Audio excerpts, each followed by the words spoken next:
Buonasera e ben ritrovati con il TG Flash di New Sicilia. Di seguito i titoli più importanti del pomeriggio. Colpo di scena alla convention di Forza Italia tenuta ad Ascoli Piceno dopo un acceso diverbio tra il governatore Renato Schifani e il senatore Carlo Calenda. Ha offeso la Sicilia, un comportamento assurdo da parte di un ospite. Lui era a casa mia in quel momento, ha commentato il presidente della regione prima di lasciare anticipatamente la 3 giorni.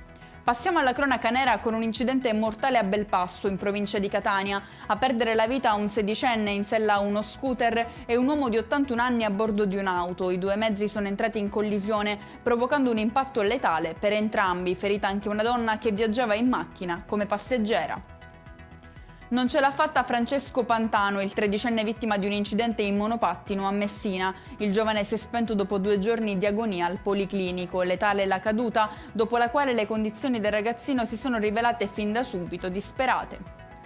Ci spostiamo a Palermo per una nuova aggressione ai danni di un autista AMAT. L'uomo sarebbe stato colpito da un gruppo di giovani che avrebbe forzato gli sportelli d'ingresso pretendendo di essere trasportati fino al capolinea, nonostante l'autobus stesse ormai rientrando in rimessa.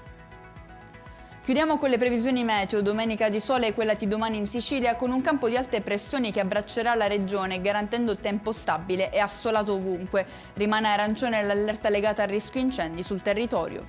E con questo è tutto, prossimo appuntamento lunedì alle 13:30. Grazie per averci seguito, buon proseguimento di serata.